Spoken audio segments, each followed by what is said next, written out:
Closing out the build series, number 5, and it's actually a sneaky good play. Now these attributes are really helping it out a lot, and it's something, we kind of knew would happen as we get more attributes here.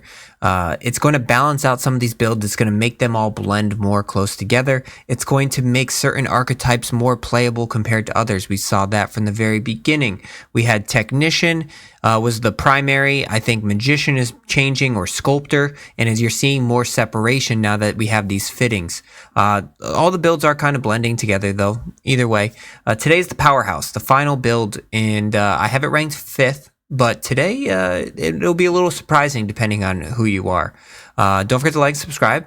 I appreciate you all. And let's dive on into the video here. So, Powerhouse, remember PGA2KLab.com. If you haven't seen the other 4 videos, this is where I build these. Dark matter level is what we're looking for here. Now, what is this build suited for? This build is suited for people who want to really mash driver, mash distance. It's really good in a lot of aspects of that.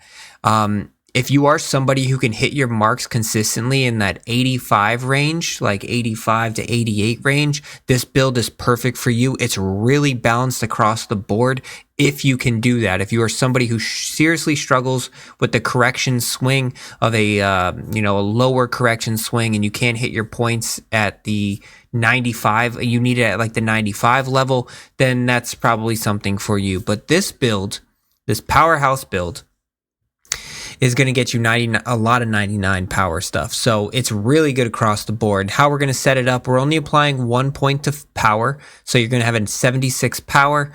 Don't worry, we're going to cover that. Contact, all 24 points going towards contact. Swing path, 25 points going to swing path to get it to a 71.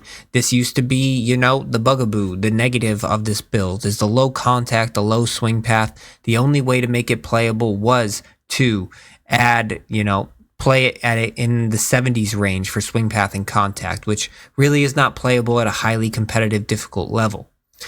Shaping, you can kind of mess with this how you want. I put my shaping on 80, so I added 21 points there. Recovery 4, so a little bit of a lower recovery. You just have to make sure you're hitting fairways, or you're at least close enough with wedges to hit fairways, which with max power, you should be pretty close to a lot of these greens. When it comes down to rhythm, transition, this is a really nice balance here. I got an 85 transition. I have a 77 rhythm, which is surprisingly awesome. Almost to the same level. It's actually even better. It's the best across all the builds, actually. So that is a really good, really good spot. Putt weight, putt contact, putt path, putt rhythm. Kind of do this how you need it to. But what we're doing is 22 on weight, 3 on contact, 5 on rhythm, and then 20 on path. And going up, so to take a quick second here. Got it. All right, going on to the fittings. This is where it shines. This is where we make that difference up. This is exactly what this build is for. 99 power. You cannot have a Powerhouse build without 99 power. That's just, unwritten rules in my opinion. A Powerhouse build needs to have power. So we are going 3 power, 1 swing path, 1 contact. We want to make sure we're maximizing the swing path and the contact by at least applying them there. So it's going to get you a 99 power, a 76 contact, and an 81 path. So a little bit lower on your driving attributes, but you're going to be hitting the ball very far. You should not need to hit many power drives unless it's wide open. You can probably get away a lot of the time with, I would probably be hitting a ton of choked drives. With this power, I would be hitting a ton of choked drives, unless it's wide open fairways, but anything that's not wide open, the choked driver is probably going to bump those contact swing paths up to closer to a 90 area there. When it comes down to irons, woods, and wedges, they are all getting the same exact fittings, and this is how we're doing it. 1 power, 2 swing path, and 2 contact. Like I said, the sweet spot here is you are, have to be able to hit in that 85 range of contact and swing path consistently. If you're somebody who's really never hitting any perfects in that consistent range of the 85 and you really need it up to a 95, this build's probably not for you. But if you can do that, this build has the highest power that I've made of any builds when it comes down to irons.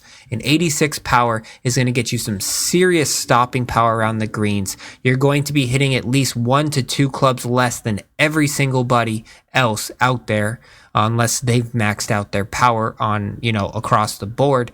And even if you can get away with like a 76 contact, you can even go higher up and get your power up to a 93 if you really want to. I think that's a little excessive, a little unnecessary. You don't actually need that.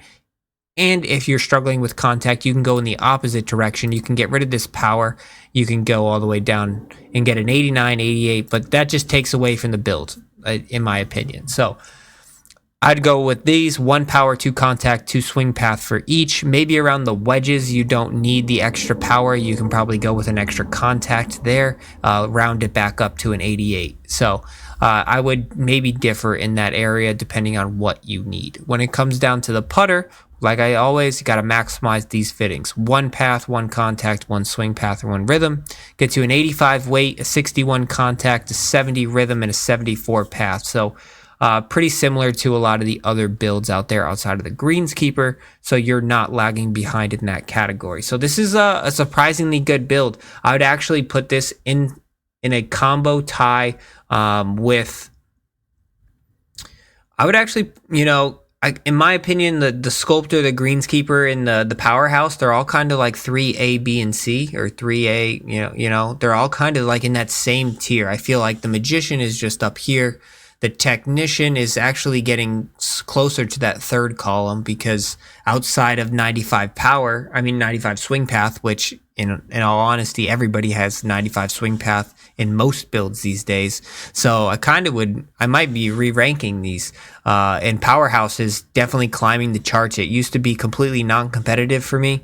But this is a surprisingly competitive build and something that I think you should look into. So do not forget to like, subscribe. Thanks for watching. We'll see you in another. Catch you later.